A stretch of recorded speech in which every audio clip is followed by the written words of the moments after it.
The problem is that if that ruling is the DC Circuit, then we get round two in the Supreme Court. And even if the Supreme Court is willing to let the DC Circuit have the last word, I'd be very surprised if it was, that's going to take yet more time to play out. I'm Benjamin Wittes, and this is the Lawfare Podcast, December 16th, 2023. It's another episode of Trump's Trials and Tribulations. This one recorded on December 14th in front of a live audience on YouTube and Zoom. Joining me in the virtual Jungle studio was Anna Bauer, Roger Parloff, both of Lawfare, and special guest Steve Vladeck from the University of Texas School of Law. We discussed Jack Smith's petition to the Supreme Court for cert before judgment on the question of presidential immunity. We talked about the court's decision to weigh in on Fischer versus United States and the potential impact on Trump's criminal cases and the other January 6th cases that involve the same statute. We talked about whether Trump's trial in D.C. will be delayed by the Supreme Court's consideration of the immunity question, the status of the civil suit by Georgia election workers against Rudy Giuliani, and we checked in to see what is new in Fulton County. We also took audience questions from our material supporters on Zoom, and to be able to submit questions to the panelists, become a material supporter at lawfaremedia.org/support. It's the Lawfare Podcast, December 16th, Trump Trials and Tribulations. Mr. Smith goes to the Supreme Court, not the DC Circuit. Roger, before we turn to Steve as the person who's going to make this mingle the Supreme Court stuff with the substantive stuff here, just remind us what this case is that the Supreme Court granted cert in and why we care about it from a January 6th point of view. Well, they took this case called United States versus Fischer, and the issue is it's one of the two issues surrounding a key felony statute that's been used in the January 6th cases, a corrupt obstruction of an official proceeding. It's called 18 U.S.C. 1512 C2, and at least 327 January 6th defendants have been charged with it. Also, Trump has been charged with essentially two versions of it in the D.C. indictment, that charge and conspiracy to commit that charge. So it's a terribly important issue. There are two challenges. One relates to what's the conduct covered by the statute, or lawyers say the actus reus. And another challenge relates to the state of mind with which you do it, the corruptly part of it. That's called mens rea. And the Fischer case is primarily about conduct. I say primarily because one of the three judges in the DC Circuit that ruled on the case felt you had to really discuss the mens rea element in order to decide the case. So we're not really certain, I'm not certain, maybe Steve has ideas, whether they're going to, the degree to which they're going to get into the corruptly element. But mainly it's about the conduct issue. And the question there is that the way the statute is written, there's two sections. I say 1512 C2. C1 has to do with obstructing a proceeding or corruptly, basically tampering with evidence, destroying records or spoliation of records or altering records. And then it says, and then section 2 says, or otherwise obstructing an official proceeding.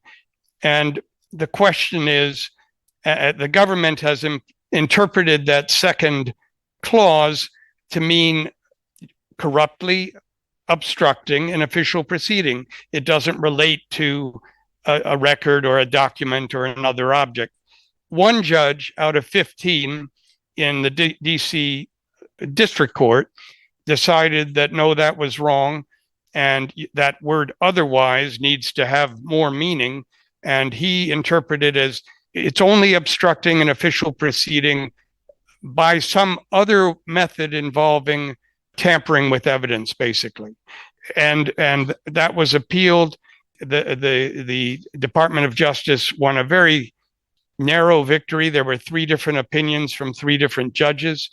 And what makes it really strange is that one of the 2 judges that voted for the DOJ purported to condition his ruling on a particular interpretation of the corruptly word. And that throws things off. The official lead opinion does not adopt that concurrence, but the concurrence, Justin Walker, in a footnote, suggests that his opinion should be the controlling opinion and not the opinion of Florence Pan, who wrote what's designated the opinion of the court. So before we talk about the Supreme Court's adjudication of this has a lot of implications for a lot of January 6th, what you call the blue-collar January 6th cases. But how does it affect the Trump case? Well, that's in dispute. Obviously, the January 6th cases, almost all of them would, that charge would be dropped because there isn't evidence tampering. The government would say, or the special counsel would say, and has said, that even if this challenge is accepted, it won't affect the Trump charges because, we have allegations about the alternate elector scheme, and that involves falsifying documents. So that seems to be within the meaning of even the 1512C1. But the people arguing, at least one of the attorneys arguing one of these cases, he says, no, the idea here is that the obstruction has to occur by impairing the integrity of evidence. And that wouldn't make sense unless the evidence were being offered at an evidentiary type proceeding. It has to be a quasi-judicial proceeding. So even though 1512 says it applies to congressional proceedings, the interpretation would go on to say, well, that means a congressional investigation or inquiry where you're looking at evidence. And the claim is that the joint session of Congress here to certify the election, all they were supposed to do was open envelopes and count votes. And that's not the sort of evidentiary hearing that's meant. So it really depends where the court goes with this as to whether it will impact the Trump case at all. All right. So, Steve, first of all, were you surprised at the cert grant? And what surprised you about it if you were? I was really surprised for 2 different and completely unrelated reasons. So the first, what Roger's summary touches on, but which I think we should make more explicit, is these are interlocutory appeals. All 3 of the defendants whose cases were consolidated in the DC Circuit had their motions to dismiss granted, and the DC Circuit reversed. There hasn't been a trial yet in any of their cases. When the Solicitor General opposed certiorari in those cases, one of its major arguments was the court should let the prosecutions go forward because the government's going to be able to prove that all 3 of these defendants violated 1512C2 under any of those readings. So the fact that the court is granting cert now, Ben, to me is big surprise number 1, and suggests at least some real concern on the part of 4 or more of the justices. With some feature, and Roger already talked about there are different possibilities here of how 1512C2 has been used in January 6 cases. The second surprise is that they only granted Fischer. So, in the DC Circuit, these 3 rulings by Judge Nichols in Fischer's case, in a case called Lang, and a case called Miller, had all been consolidated. It was one opinion by the DC Circuit that treated those 3 cases the same. Although all 3 of those defendants, filed their own cert petitions, the Justice Department filed been a single consolidated brief in opposition. And even better than that, the Supreme Court's own website used its bizarre, almost inscrutable internal designation to suggest that the court was treating all three cases as being consolidated. So I am surprised by both the timing, that they didn't wait for these cases to go to trial, and by the fact that they somehow thought to sever Fischer from Lang and Miller, when it's not obvious at all to me what's materially different about those cases, other than, right, two things, neither of which should explain it, right? Thing number one is who's representing the defendants in these cases, right? Fischer is represented by established members of the Supreme Court bar. The other two defendants are not. Thing number two is, Fischer, Ben factually, is different from the other two defendants in that he didn't enter the Capitol until after the joint session was over, which, until after it had recessed at, right before 2:00. Really hard to believe that the Supreme Court granted cert to make that distinction a big one. So, there's some mystery as to why they only took Fischer, and there's even, more mystery to me about why they're stepping in now in this interlocutory posture.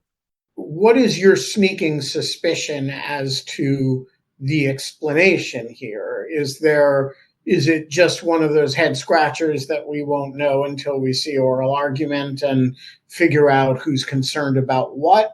Or do you have a hypothesis as to the general contours of the likely answer here?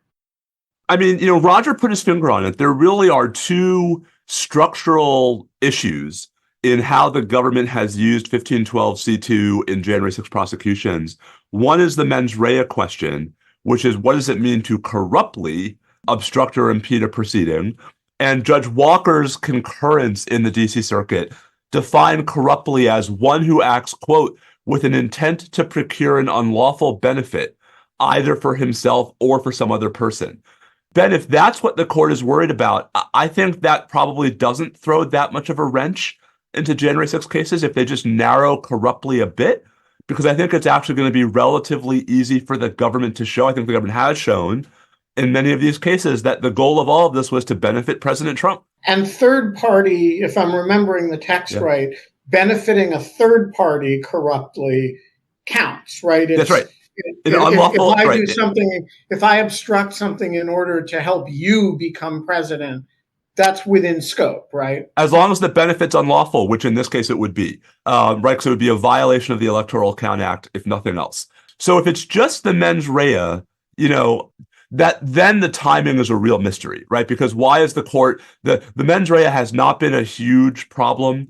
If it's the actus reus, I mean, if the court is taking cert because at least 4 justices think that 1512c2 requires more than just general obstruction and requires some kind of evidence impairment, which is what Judge Katsas argued for in his dissent in the D.C. Circuit, that's a big deal.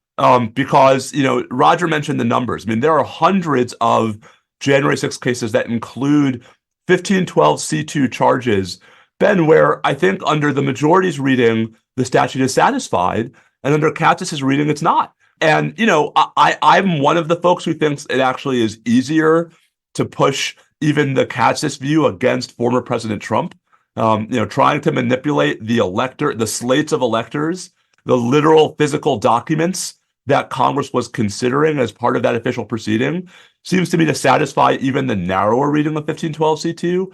But for the hundreds of other defendants who have been convicted of violating C2 on this broad obstruction theory, now you'd be looking at potential retrials or at the very least, resentencings if they were convicted on other charges as well. Well, and a huge number of them would be the lead charge in a plea, right? In which they basically agreed. Roger, you've studied this closer than anybody, but my impression is that there's a fairly large number of people who, first of all, pled out, and secondly, pled out to something where 1512c2 is the lead charge now. And so then, you'd be in a just totally different place in the sentencing guidelines. I mean, right. I think that the short version is if the court granted cert because a majority of the court wants to adopt the Katsas reading of 1512c2, then that is going to throw a huge monkey wrench into a lot of the sort of the lower level January 6th prosecutions. And it's going to really be a mess for the district courts and for the federal prosecutors to clean up. But probably, I think, not a huge deal for the charges against President Trump, only two of which are about C2 in the first place, and where I actually think you could have an argument that those would satisfy even that narrower Katsas view. Roger, do you have further thoughts? I think it has to be people who want to adopt the Katsas view, because I think they would have waited. There is another case in the D.C. Circuit called U.S. versus Robertson, which is really tried to be solely about corruptly. And that would be the case to take up if that's what they're interested in. I think that if they take the Katsas view, those 327 cases go out the window. I don't think they can be salvaged. And there are a lot of people who pled guilty to just that charge, some of whom pled down to that charge, like a lot of the Proud Boy cooperators, the Oath Keeper cooperators. They pled to just that charge or conspiracy to commit that charge. So, yeah, this will be it'll be really bad in the January 6th context. Ben, I just add one more thing, which is, even though it would not disturb a whole bunch of convictions, including many of the convictions for more serious offenses, and even though in a bunch of the 320 cases Roger mentioned, there'd be other avenues by which the government could go after at least some of these defendants, it will be portrayed by, those who are sympathetic to the January 6th defendants as a categorical repudiation of the entire project in ways that I think are really both dangerous and completely factually lacking, right? It's sort of, maybe the government sort of chose to embrace a reading of a statute that the Supreme Court would later reject, right? That is not per se proof that all of these prosecutions were, ill-motivated witch hunts. Right. And yet I think that's the message. I mean, if you look at how right-wing media is already responding just to the fact that the court granted cert, I think the court has rather kicked a hornet's nest here.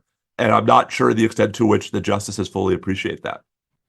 And just for people who are not steeped in crim pro stuff, if the government, with all the statutes in the world in front of it, makes a plea deal with you to dismiss everything that you could be charged with, except a statute that then later is interpreted narrowly so as not to include the conduct that you're accused of, is it just the government then shit out of luck on all the other statutes that they could have charged you with that they didn't?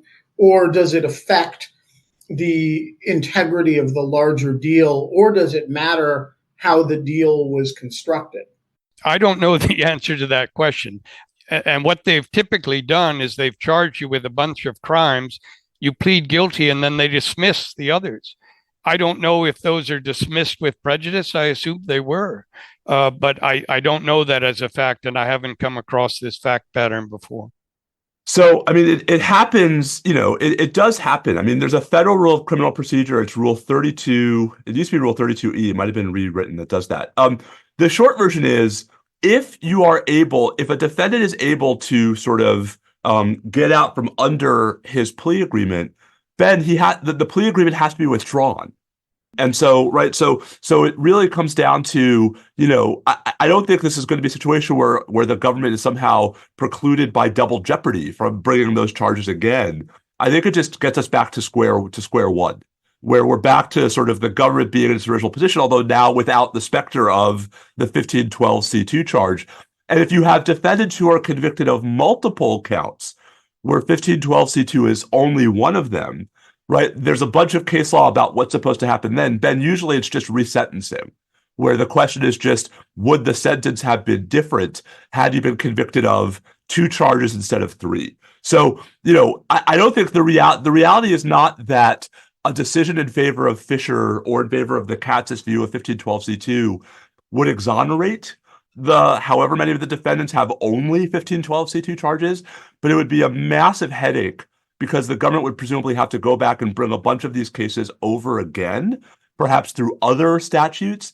And, Ben, it's not for nothing that this would now be in the fall of 2024 when, I think the notion that the government's going to be able to move quickly on these is hard to believe.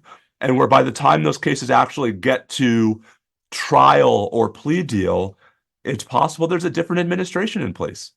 Right. So before we move on, I know a lot of our listeners and viewers will want to know the answer to this. Steve, your former small group member at Yale Law School, Elmer Stewart Rhodes, I think you're the only one of us who went to school with a January 6th defendant, much less a seditious conspiracy defendant.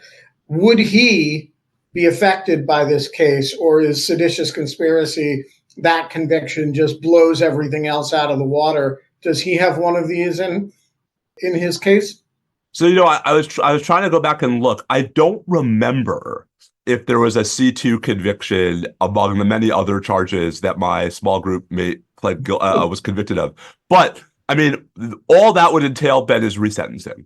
And just to go back to where you and I started our friendship, the most recent DC Circuit decision about how vacated convictions affect resentencing is an al balul.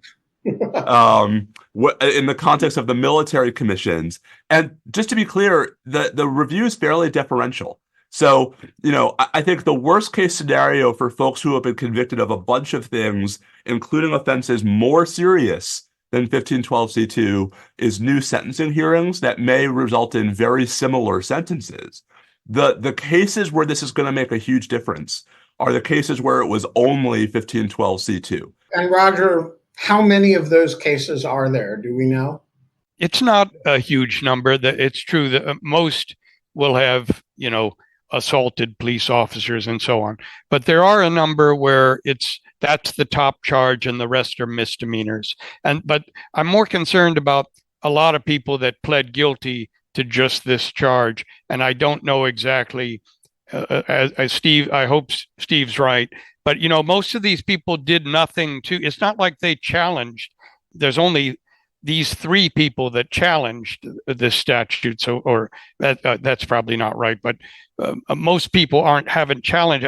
You think that they too would be, the government would be able to go after them and try to bring new charges or restore the ones they dismissed?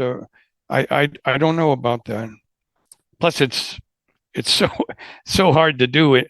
Well, I don't. I'll say, I mean, the Supreme Court's double jeopardy jurisprudence distinguishes between dismissals for sort of evidentiary reasons and dismissals for non-evidentiary reasons. And so, I don't think the government's going to have a double jeopardy problem in trying to bring charges against folks if this gets thrown out. I think there's going to be messy litigation about whether people who pled guilty can somehow get some kind of collateral relief under 28 U.S.C. Section 2255, whether those whose appeals are still going, right? I mean, it's just, Ben, the short version is it's going to be a mess. Right. And I suspect that the government's merits brief in the Supreme Court is going to spend at least some time trying to paint a picture for the justices of just how much of a mess this is going to be. Because the way it was briefed at the cert stage was very sort of, I don't want to say perfunctory, Ben, but very sort of like, we'll deal with this later. And the Supreme Court clearly says, no, we're going to deal with this now. Now, and we should just say now probably means, argument in March or April, right, and a decision by June. All right. So, next Supreme Court issue.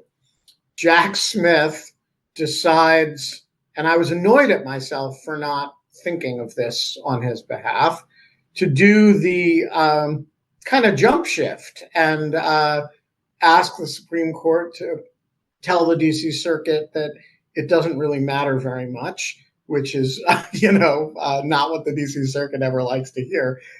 It seems to me a very smart move on Smith's part, because if he wins, he saves himself however much time the DC Circuit would have taken, and time is of the essence for him. And if he loses, he's no worse off than he was, then he has to tell the DC Circuit to expedite things, which he kind of has to do anyway. So, Steve, is there more risk to this strategy than I'm perceiving, or is this just the right move for him to have done at this point? So I think the answer to both questions is yes, right? That there's one other risk, but I still think it's the right move. So the other risk is that the court expedites the heck out of this case and then rules for Trump, which, but that's just getting to where they were going to end up faster. I actually think that's a better outcome than the DC Circuit takes some time and the Supreme Court takes some time and then, rules for Trump. Which is why I think this was the right move. So just 30 seconds on the process here. I mean, I think the, cert before judgment, which is what Smith did, is one piece, but he also asked the court to expedite consideration of the cert petition. And what I was really, again, surprised by was how quickly the court agreed to expedite its consideration. So within like 4 or 5 hours of, Smith's filing hitting the docket, the court had already granted his motion to expedite the briefing so that Trump's response is due next Wednesday. That, to me, Ben, is a sign that there's a lot of interest in the court in moving pretty quickly on this. And, by historical standards, this is the kind of case where the court would have moved this quickly. The stakes are not as high as, for example, the Steele seizure case or the Nazi saboteurs or, the Watergate tapes. Particularly not for the defendants. No, but if you're measuring it historically compared to when the court granted cert before judgment in the old days, you could argue it's a bit of a stretch.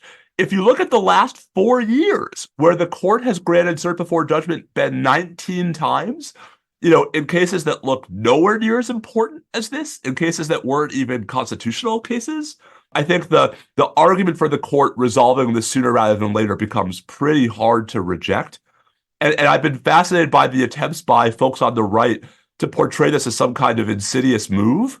It's like asking the Supreme Court that has 6 Republican nominees on it to resolve whether former President Trump is immune is somehow insidious. Maybe that's just a point that like there's nothing Jack Smith can do that anyone on that side will think is above board. So I'm curious, and Roger and Anna, jump in on this as well, if you have thoughts. It seems to me like lots of people are saying Trump's claim here is trivial or frivolous. It's an issue of first impression, at least in the sense that we've never indicted a former president who therefore had to plead it before. On the other hand, you have some real executive power people on that court. And there's no doctrine that says this immunity doesn't exist. And so it seems to me a sort of weird Rorschach test for the court that can't entirely be disaggregated from how they feel about Donald Trump. It might be helpful to break out the 3 different immunity questions that actually are all mushed into one here. Sure, go ahead. So I think the frivolous argument is the argument that because he was acquitted in his second impeachment. The double jeopardy argument is trivial. Okay, good. On the question of whether former presidents are immune from criminal prosecution, you know as well as anyone that there are actually 2 pieces to that. The first is whether the broad absolute immunity that the court recognized in civil cases in Nixon versus Fitzgerald also applies to the president. And I will say it seems relevant here that the Office of Legal Counsel, which tends to err on the side of the president, thinks the answer is no. But even if it did, you still have the question of whether the particular conduct for which former President Trump has been indicted was within the outer perimeter of his official duties, because if not, it's outside of Nixon versus Fitzgerald anyway. And so it seems to me that you could very possibly build a coalition of justices to say, we can assume without deciding that the principles underlying Nixon versus Fitzgerald might apply to former presidents, But we don't have to worry about that here because everything that Trump is being indicted for was not within the outer perimeter of his official duties. And so therefore, no immunity either way. Like it's funny because I actually think the question of whether the immunity exists is an easier question than the question of the parameters of Nixon v. Fitzgerald. Roger, what do you think? Are you principally anxious about this case to the extent that you're anxious about it because of the time suck it could represent or because of the outcome that it could produce? It's mainly the time element. I thought the issues as they were briefed and the ruling that came down was extremely strong, and the fact that there are these two OLC decisions that came down in the same direction over the years from different administrations. And I thought it was a very strong ruling. I'm quite concerned about how I don't exactly see how they get to the March 4th trial. It's sort of a question of how much do you have to push it off? Maybe not till after the election, but I think that's a really tough date to still meet at this point because things are backing up.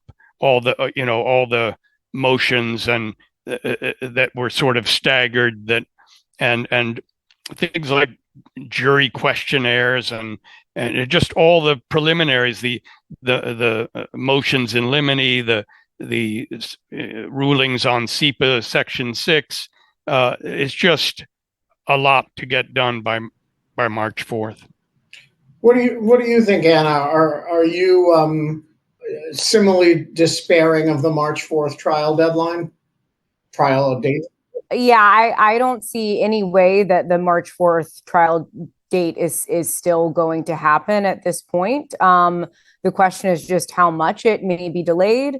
Of course, I've been wrong in the past. I could be wrong before, but I do think that it would be very unlikely to happen at this point.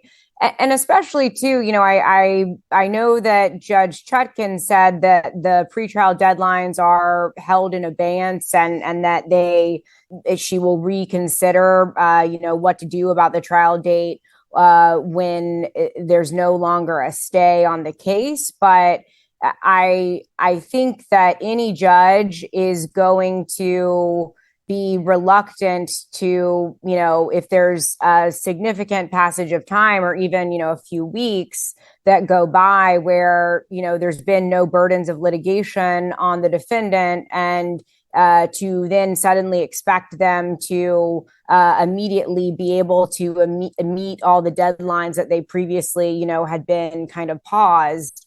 I think that if this were any other defendant other than Trump, I would be thinking to myself that is something that a judge, should not expect of a defendant. And so I think, to be fair to the Trump team here, it also seems to be the case that I don't think they can be expected to kind of just like pick back up and not have at least some kind of justifiable reason to argue for a delay since the case has been stayed.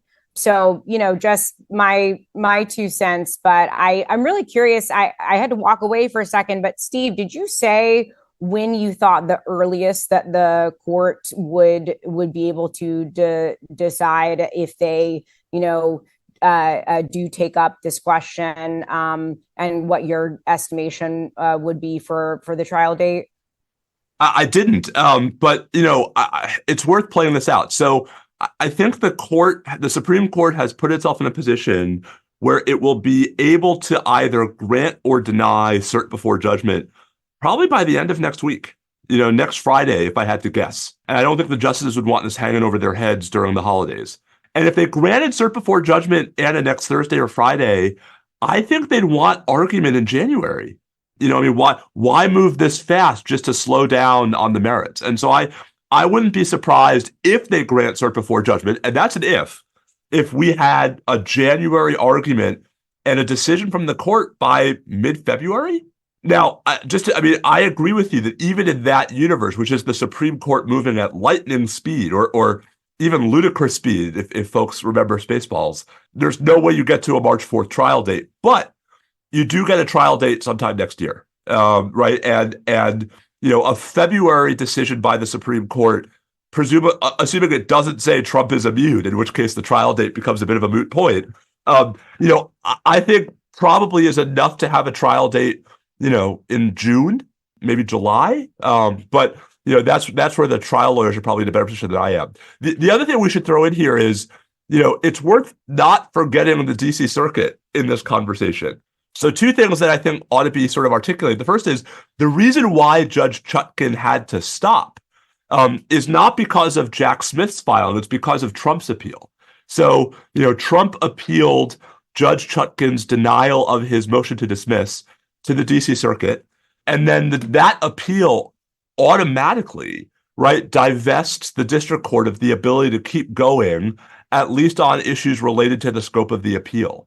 So, one of the other things that happened right after the Supreme Court started to step in is the DC Circuit issued a briefing schedule that has, the Trump's brief due on the 23rd. It has the government's brief due on the 30th. It has the reply brief due January 2nd. And that also, to me, smells like a January argument. So, I think the DC Circuit is basically putting itself in a position to also have a January argument if the Supreme Court denies cert before judgment. And then, we could similarly have a ruling by late January, early February. The problem is that if that ruling is the DC Circuit, then we get round two in the Supreme Court. And, even if the Supreme Court is willing to let the DC Circuit have the last word, I'd be very surprised if it was, that's going to take yet more time to play out. Yeah, so I am going to be the one who stands up for the March 4th trial deadline, or trial date. And I'm going to do it partly because I'm just contrary, and I want somebody to make the argument for it, and none of you guys did. And some partly because I actually think it's plausible. Look, nobody will say the words here because the judiciary is supposed to be apolitical, and Jack Smith is also supposed to behave apolitically. But there's a very simple reality here, which is the reason the March 4th trial date matters is because of the November election date. Otherwise, we wouldn't really care whether it was March, April, May, June, or next fall. We care because Donald Trump might be the next president, and that would mean this case would end by one means or another.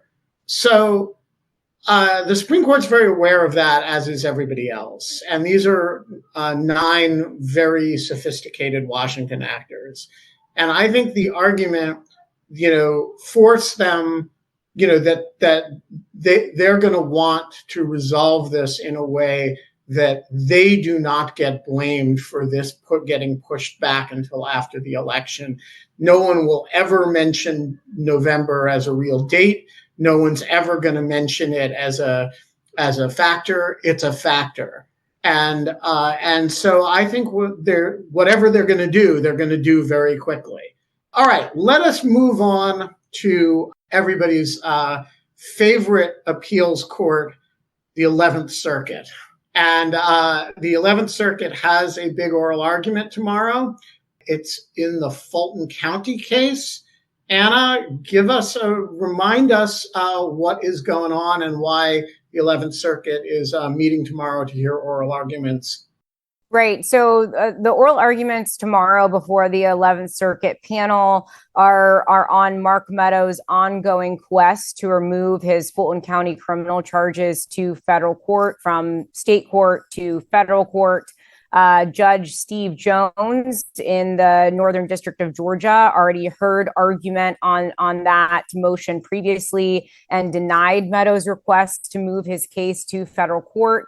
And if folks recall, the statute here at issue has basically 3 prongs. One is that you have to be a federal officer. The other is that the conduct that is alleged in the indictment has some kind of causal connection or is related to a federal office. And then the third is that you can raise a colorable federal defense against the charges. And Judge Jones, really, in his opinion, denying Meadows' quest for removal, focused on that second prong. So whether or not basically Meadows was acting within the scope of his office. And Meadows has appealed, and we now have this 3-judge panel of the 11th Circuit. It's Chief Judge Pryor, who is a Bush appointee, and then it is Judge Rosenbaum, who is an Obama appointee, and Judge Abudu, who is the newest member of the 11th Circuit, who was nominated and confirmed by the Senate to the bench. Nominated by Biden and then confirmed by the Senate. And so it'll be very interesting. What I'm looking for in terms of listening to these oral arguments is the question of whether this panel might agree with Judge Jones in his reasoning, or if they might end up agreeing with his ultimate conclusion, but for a different reason. And the reason that I mention that is because we've had previously a question that came down from the emergency stay panel, who asked whether the parties debriefed this question of whether or not the removal statute applies to former federal office holders, because of course Meadows here is the former federal officer. So I'm really looking to see if maybe they will take that route. One reason being that there's a case called United States versus Pate that the 11th Circuit recently decided in an en banc decision. And in that decision, they looked at a criminal statute that criminalizes retaliatory liens against any officer or employee of the United States. And they kind of had this similar textualist question of whether, does that just apply to retaliatory liens that are filed against current officers, or does it also apply to people who have left office and then someone files retaliatory liens against them on account of, things that they did while they're in office or on account of their position that they used to hold. And in that decision, Judge Rosenbaum, Judge Abudu, and Judge Pryor were all in the majority. Judge Pryor wrote the decision, and they ended up saying, no, the statute does not apply to former officers. And so they did take that very kind of textualist look at this statute, which could very easily be the same kind of reasoning that they come to here, even though there's different, policy considerations. The language is a little bit different, but it seems to be the case that they could come to, a very similar decision. So Ben, I know we've talked about before how the two of us kind of agreed that it just can't be the case that the removal statute doesn't apply to former federal officers because of the policy reasons at play. It would defeat the entire purpose of the statute. And so, I agree. Right. And so, Steve, I would love to hear your thoughts. And then also, so in my mind, the reason this is significant about if that's the route they go is because it seems to me that would be something that would be quite ripe for Supreme Court intervention if there is an appeal, because that just cannot be right. So I thoughts on that?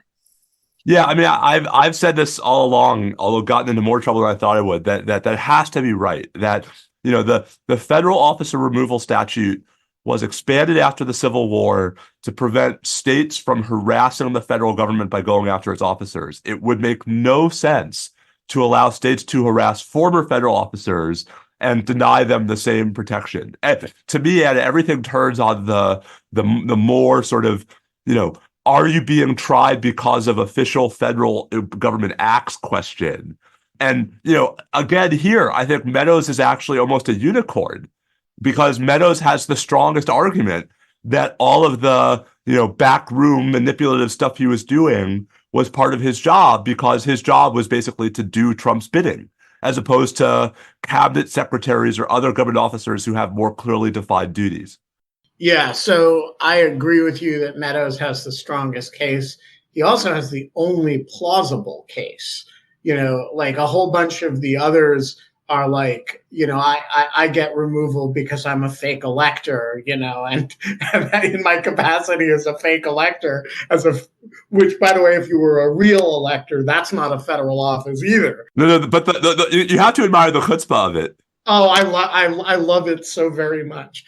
All right. So, Anna, you are in the Washington Post's cubby at the E. Barrett Prettyman Courthouse because they are considering the Giuliani matter. Give us an update. How much of the trial have you sat through, and what are your impressions? Yeah, so I planned to be here the whole week, but I unfortunately got sick earlier in the week. So I missed the first 2.5 days of the damages trial. Giuliani, of course, has already been held liable for defamation in default because he did not comply with his discovery obligations in the case brought by Shaye Moss and Ruby Freeman. And in case folks need a reminder of who those women are, not that most people who listen to this podcast probably do, but those are the Georgia election workers in Fulton County during the 2020 election who were the subject of false claims by Giuliani and many others that they were pulling suitcases full of ballots from underneath the table at the State Farm Arena, and that they changed votes and stuffed ballots in favor of Joe Biden, and they have sued Giuliani, and this has been long ongoing litigation that has culminated in this damages trial.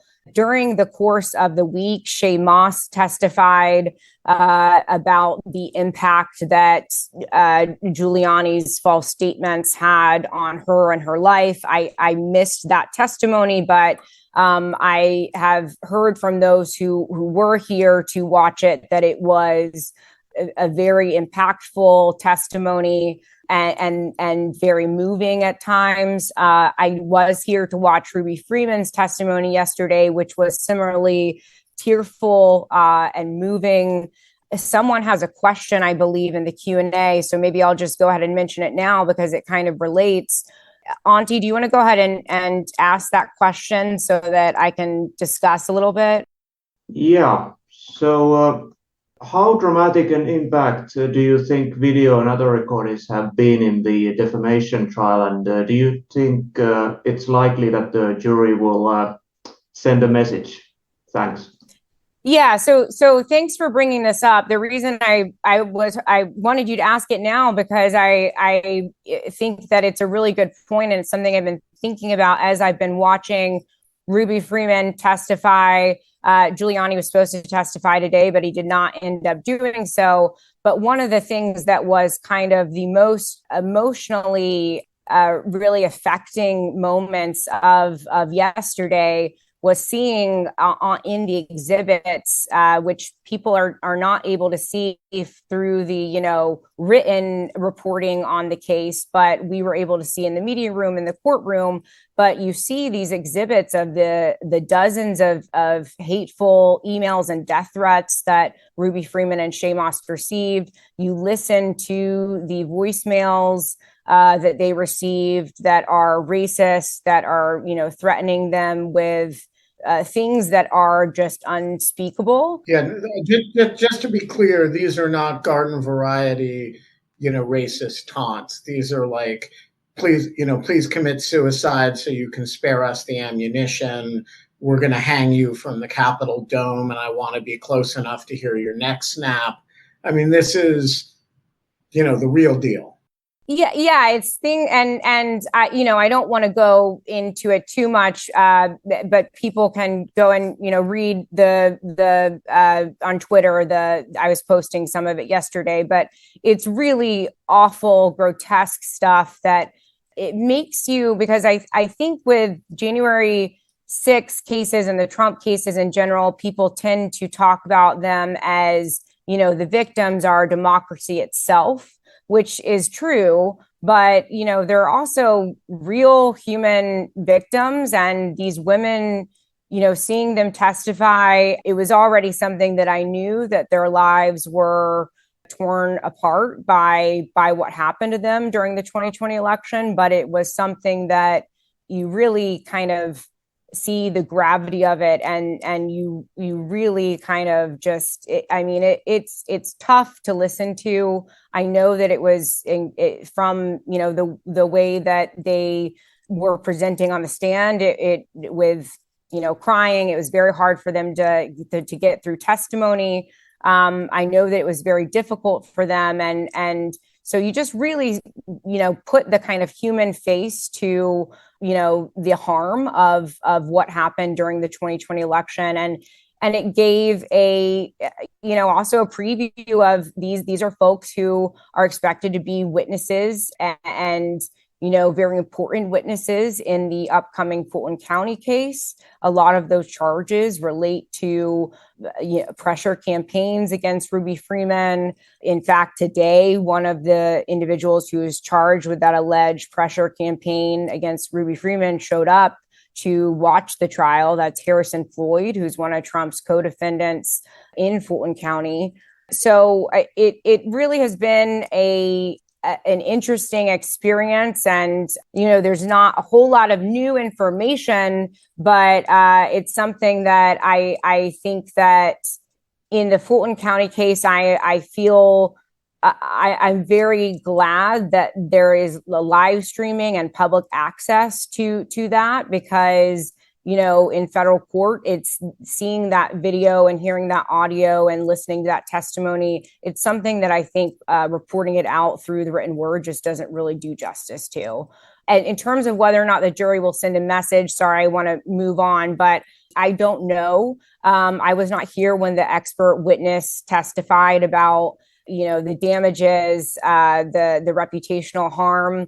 So I'm not sure that I can really speak to what they might do or how they might have judged that witness. I do think that the closing statements from Freeman and Moss's attorney was very powerful, and I could very well see, the punitive damages being significant, and maybe they will send a message, but I really just at this point am unsure what, I can't put a number amount to it. So we will see.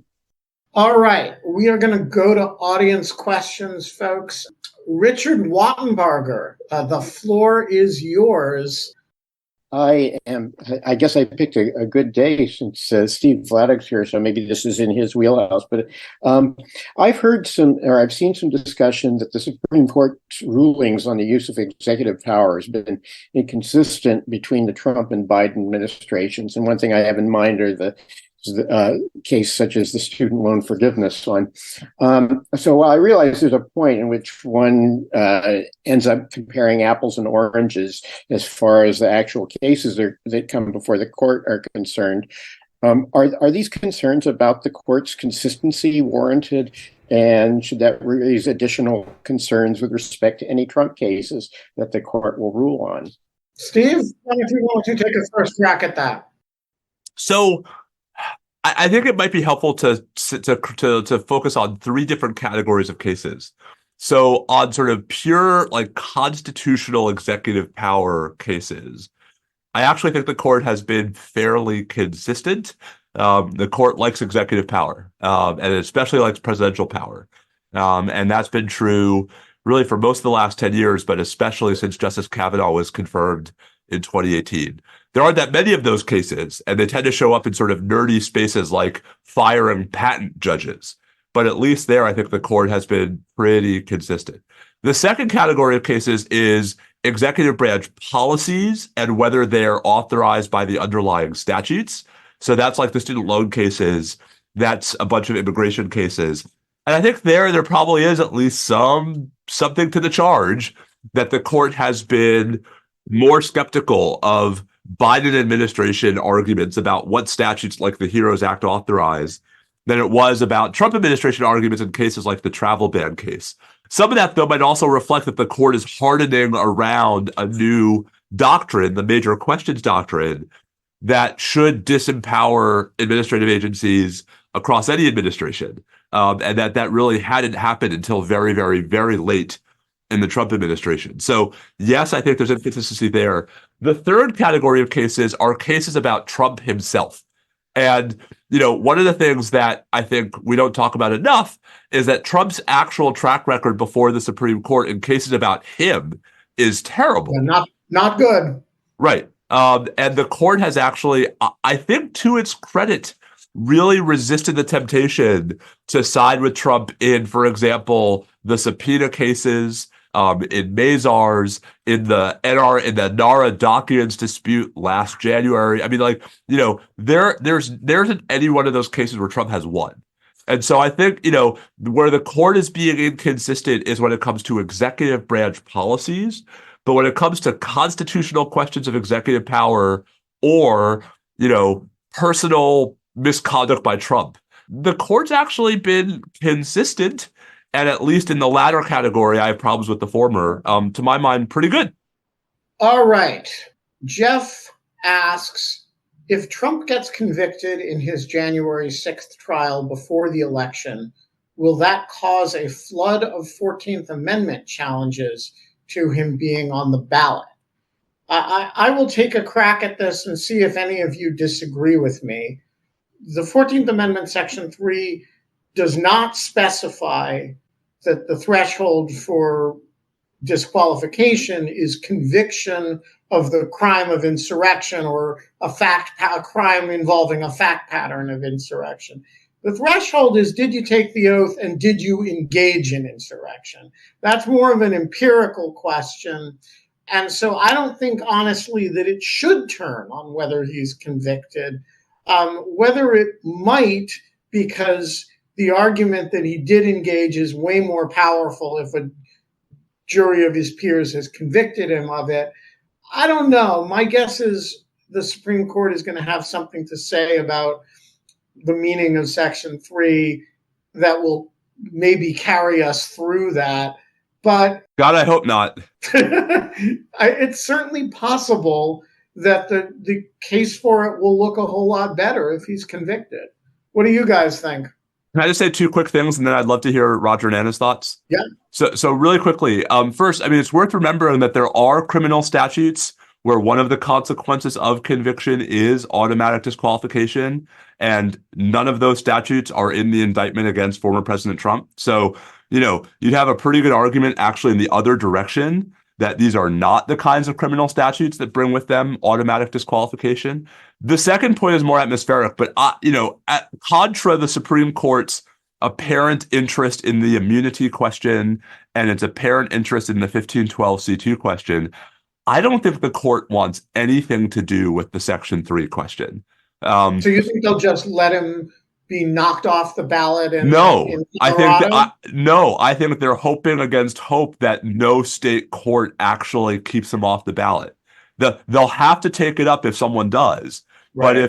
But if Colorado says actually Trump can be on the ballot, if Minnesota says Trump can be on the ballot, I think the court wants to avoid that because, Ben, there are two terrible alternatives, right? One is the Supreme Court stopping him from running for office, and the other is the Supreme Court not stopping him from running for office, at which point he turns around and says the Supreme Court exonerated him. What do you think, Roger? You've been following the Section 3 cases with the same neurotic intensity that you've been following January 6th, 1512C2 cases. Do you think, A, the Supreme Court is going to be muscled into this area, and B, that there's a material difference in how the question plays out if you have a conviction for insurrectionary-like behavior that federal prosecutors don't call insurrection? Well, I'm really hoping this gets sorted out and decided earlier than that. I mean, if we are, still at the months from now, and these are live questions, that's going to be a terrible situation. I'm really hoping that the Colorado case will give the court an opportunity to take this up and just decide it and get this behind us. Unfortunately, I don't see that happen because there's a lot of cases where people are kicking the can down the road, and for good reasons. But, the case for keeping somebody off a primary ballot is much weaker than keeping somebody off the general election ballot, because usually the primary is controlled by the political party. And if they want to run a disqualified person, so be it. The Secretary of State often doesn't have a say, but you just keep getting further and further to this train wreck. And I think the questioner is right that, this will give added impetus, especially as the evidence comes in. And, a lot of the cases now are based on the January 6th report. This additional evidence is just more and more, it's just overwhelming. There was an insurrection. He did participate in it. And what are you going to do about it? And somebody needs to decide these questions. Yeah, so I will just say on this point that I could not agree more with Roger. You can, as the Minnesota Supreme Court did, do a technical dodge of this question. And it may be in some very formal way an exercise in judicial restraint. But what it really is it's kicking the can down the road to the point where there's an actual crisis. And just a reminder, when you're dealing with Congress, somebody elected to Congress or to the Senate, there's this other mechanism other than a judge saying you can't, you're disqualified, which is that the Congress can refuse to seat the member, which, by the way, has happened a lot of times. And so Congress, in fact, one of the arguments about Section 3 is that Congress is, at least in congressional cases, has the exclusive authority to implement Section 3. Not sure I think that's right, but it certainly has the authority. Here, you don't have anything like that. If you put Donald Trump on the ballot and he's not constitutionally qualified to be president, there's no other mechanism. It's not like, on Inauguration Day, the Chief Justice is going to be like, nope, sorry, can't administer the oath. You're constitutionally ineligible. And if he did that, it would be perfectly reasonable for Trump to sweep him aside and say, okay, Clarence Thomas, come administer the oath. And so if you're on the ballot and the electors elect you and you're not qualified, it's not clear that there's another enforcement mechanism for this. And so I just think it's like too clever by half for the courts to avoid this question, and they should answer it sooner rather than later. I'll just say that I'll just say like the end of the movie War Games. Sometimes the only winning move is not to play. Agreed. That is, if you were giving political advice to John Roberts, that would be the political advice that you would give him. But I'm talking about doing the right thing, Steve. Have you met the Supreme Court of the United States? Simon, you have the penultimate question today. Thanks very much. I'm wondering if you could update me on the status of Rudy Giuliani's apparently many and varied legal problems, I guess other than the ones that Anna Bauer was updating us about today. How many felony charges is he facing, and in which courts? Do we know how many cases he appears to be an unindicted co-conspirator in?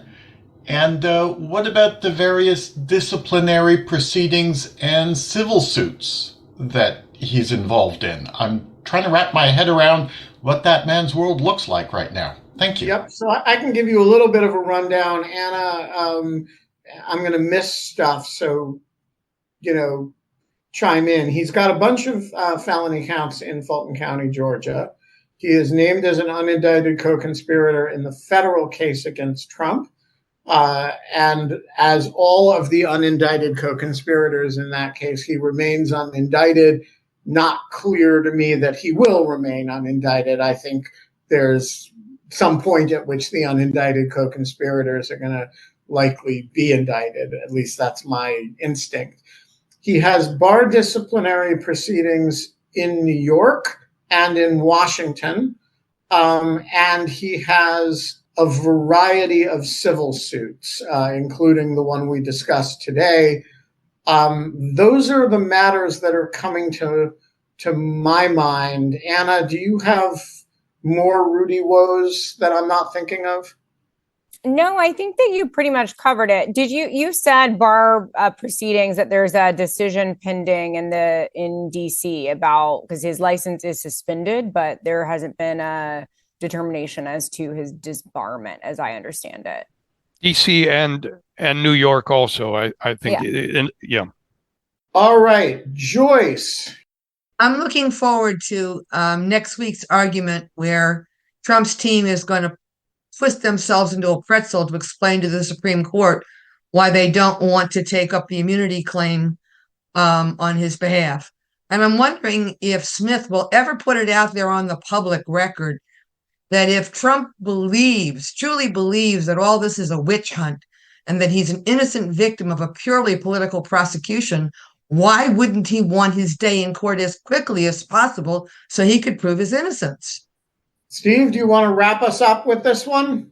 Internal consistency has never been a hallmark of legal filings on behalf of former President Trump.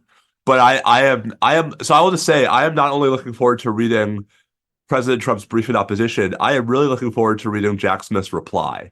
Because just for those who sort of, I speak here from a little bit of experience. The best brief to write, the most fun brief to write in the Supreme Court is the cert stage reply brief, because you only get 3,000 words, and so you have to be both like pithy and memorable. And I think Smith is going to have some fun pointing out all of the ways in which the arguments I suspect we'll get from former President Trump don't really augur against the Supreme Court's intervention. I think he waived that brief. So he waived the 14-day waiting period. So this is nerdy Supreme Court procedure. So usually there's a 14-day waiting period after a brief in opposition is filed before the case will be distributed. He waived the 14-day waiting period so that the court can move as quickly as possible. I'm sure he is still going to file a reply. We are going to leave it on that note of certainty. From France, Roger Parloff. From Washington, D.C., Anna Bauer. From Austin, Texas, Steve Vladek. And from The Hague, it's Ben Wittes. Thank you all for joining us today from 4 different jurisdictions. The Lawfare podcast is produced in cooperation with the Brookings Institution. You can get ad-free versions of this and other Lawfare podcasts by becoming a material supporter through our website, lawfaremedia.org/support. You'll also be able to pose questions to our panel and become part of the discussion by joining our Zoom webinars available only to our supporters. It is time for Lawfare's end of the year mailbag. Submit questions to lawfaremedia.org/article/mailbag 2023. This podcast is edited by Jen Patja Howell. Your audio engineer this episode was Anna Hickey of Lawfare. Our music is, of course, performed by Sophia Yan. And as always, thanks for listening.